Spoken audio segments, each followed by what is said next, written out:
السلام علیکم دوستو۔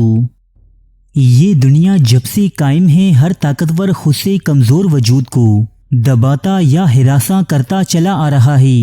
جنگلی جانور ایک دوسرے کو مار کر یا لڑائی میں شکست دے کر اپنی برتری ثابت کرتے ہیں، تو وہیں انسانوں میں یہ برتری کمزوروں سے ٹیکسز، خراج یا بھتہ وصول کر کے ظاہر کی جاتی ہے۔ یہ ٹیکسز کبھی مال و دولت کے روپ میں وصول کیے جاتے ہیں تو کبھی پانی اور فصلوں اور کبھی کبھی محکومین کی اولاد کی صورت میں۔ لیکن آج جس ٹیکس کے بارے میں ہم آپ کو بتائیں گے، یہ دنیا کی تمام تر ٹیکسز سے زیادہ شرمناک اور ظالمانہ تھا۔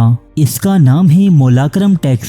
یہ ایک ملیالم لفظ ہے جس کے معنی ہے بریس ٹیکس۔ یہ جنوبی ہند میں قدیم ادوار سے چلی آ رہی ایک انتہائی ظالمانہ رسم تھی، جس میں نچلی ذاتوں سے تعلق رکھنے والی خواتین کو یہ حق نہ تھا کہ وہ بھیڑ بھاڑ والی جگہوں میں اپنی بریسٹ یعنی چھاتیاں کسی کپڑے کی مدد سے چھپا سکیں۔ اگر وہ ایسا کرتیں تو پھر انہیں ریاست کو سالانہ طور پر ایک خراج ادا کرنا ہوتا تھا، جسے مولاکرم ٹیکس کہا جاتا تھا۔ یہ ٹیکس ان عورتوں کے پستانوں کے وزن اور ساخت کی مناسبت سے طے کیا جاتا تھا۔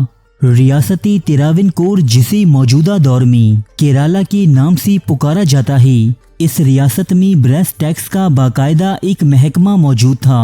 یہاں ٹیکس انسپیکٹر ہوا کرتے جو ہر ماہ باقاعدگی سے نچلی ذات کے حامل ہندوؤں کے گھر جاتے۔ یہ لوگ وہاں جا کر بلوغت کو پہنچنے والی لڑکیوں کا معائنہ کرتے۔ نچلی ذات سے تعلق رکھنے والے ہندوؤں کے لیے یہ تمام تر معاملات انتہائی اذیت ناک ہوتے تھے۔ یہ حکومتی عہدیدار نئی بالغ ہونے والی لڑکیوں کی خوبصورتی اور جسامت کے اعتبار سے ان پر ٹیکس عائد کرتے تھے، جو بعد ازاں ان کے پستانوں کی جسامت، وزن اور ان کی عمر کے ساتھ ساتھ مزید بڑھتا جاتا تھا۔ قدیم ہندوستانی مورخین کے مطابق یہ ایک ایسی رسم تھی جو ہندو معاشرے میں برہمنوں کی برتری کو واضح کرنے کے لیے قائم کی گئی تھی۔ کیرالا اور اس سے متصل علاقوں میں یہ رواج تھا کہ ہندوؤں کی ہر ذات کی عورتیں خود سے اونچی ذاتوں کے سامنے اپنا سینہ کھلا رکھنے کی پابند تھیں، جبکہ برہمن عورتیں صرف اس وقت اپنا سینہ برہنہ کرتیں کہ جب وہ مندروں میں داخلے کے وقت مختلف بتوں کے سامنے پیش ہوتیں، جبکہ انتہائی نچلی ذاتیں جیسے نادار اور دلت، جنہیں اچھوت بھی کہا جاتا ہے، ان عورتوں کو بالکل بھی یہ آزادی نہ تھی کہ وہ بھرے بازاروں اور چلتی سڑکوں پر اپنا سینہ چھپا سکیں، اور اگر وہ ایسا کرنا چاہتی تو برہمن حکمران ان سے ایک بھاری تاوان طلب کرنے پر آمادہ رہتے تھے۔ اگر کوئی عورت بنا ٹیکس ادا کیے اپنی جسم کو چھپانے کی کوشش کرتی تو یہ ریاست اور مذہب سے شدید بغاوت تصور کی جاتی تھی، جس کا نتیجہ اس خاندان کی سرعام تذلیل یا پھر یہ عمل کرنے والی عورت کی موت کی صورت میں سامنے آتا۔ جس طرح نچلی ذات سے تعلق رکھنے والی عورتوں پر مولاکرم ٹیکس عائد تھا، بالکل اسی طرح اچھوت مرد تلاکرم ٹیکس ادا کرتے تھے۔ یہاں اچھوت مردوں کو اپنا سر ڈھانپنے کی اجازت نہ تھی، اور اگر وہ ایسا کوئی عمل کرتے تو انہیں اس کا بھی ٹیکس حکومت کو ادا کرنا ہوتا تھا۔ اس طرح بھرے بازاروں اور چوراہوں میں نیچی اور اونچی ذات کا فرق بالکل واضح ہو جاتا تھا۔ برہمن عورتیں اپنا سینہ اور کندھے ڈھک کر چلا کرتیں، جبکہ اچھوت عورتوں کے سینے بالکل برہنہ رہتے۔ جب بھی کوئی اونچی ذات کا مالک ہندو ان عورتوں کو ہراساں کرنا چاہتا تو بغیر کسی مزاحمت کے وہ ایسا کرنے کا مجاز تھا۔ اسی طرح ڈھکا ہوا سر اونچی ذات کا نشان تھا، جبکہ ننگا سر غریب اور نچلی ذات والوں کی نشاندہی کرتا تھا۔ ظلم و ہراسانی کا یہ نہ رکنے والا سلسلہ جنوبی ہندوستان میں قدیم ادوار سے چلا آ رہا تھا، اور 19ویں صدی عیسوی کی شروعات تک یہاں یہ عمل ہوتا رہا۔ 20ویں صدی کے ابتدائی سالوں میں کیرتھلا نامی قصبے کی ایک عورت ننگیلی نے اس ظالمانہ ٹیکس کے خلاف علم بغاوت بلند کیا۔ یہ عورت یہاں کے برہمن مہاراجا کو کوئی بھی ٹیکس ادا کیے بغیر اپنا سینہ چھپایا کرتی تھی۔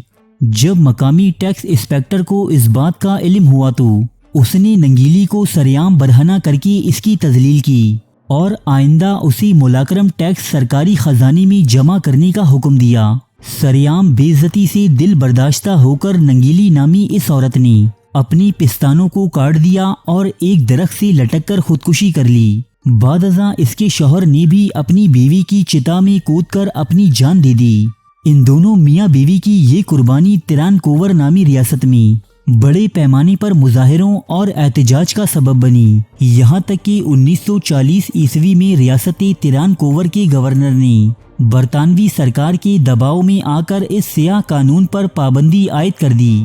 اس کے بعد بھی یہاں کی برہمن نچلی ذاتوں پر اپنی زور زبردستی کسی نہ کسی صورت میں برقرار رکھتے ہیں۔ ہندوستان میں شودروں اور دیگر نچلی ذاتوں پر ہم پہلے بھی ایک تفصیلی ویڈیو بنا چکے ہیں۔ اگر آپ یہ ویڈیو دیکھنا چاہتے ہیں تو اس کا لنک ڈسکرپشن اور آئی بٹن دونوں میں موجود ہے۔ اگر آپ ہماری بنائی کسی بھی ویڈیو کا کوئی بھی ریفرنس حاصل کرنا چاہتے ہیں یا مستقبل میں آنے والی ویڈیوز سے متعلق رہنمائی کرنا چاہتے ہیں تو ہمارے فیس بک پیج پر بذریعہ میسج رابطہ کیجیے۔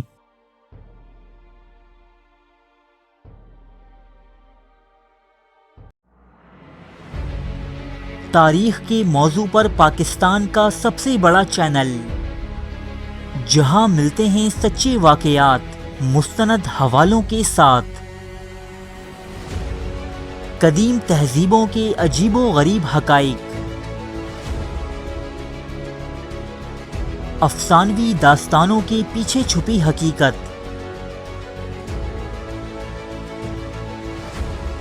زندگی بدل دینے والی اسلامی حکایات، قدیم اور جدید جنگوں کے احوال، دلچسپ اور پراسرار واقعات، بادشاہوں اور جرنیلوں کی عیاشی کی داستانیں، ملکاؤں اور کنیزوں کی شرمناک کہانیاں، یہ سب اور بہت کچھ دیکھنے کے لیے سبسکرائب کیجیے اردو ڈائری کو۔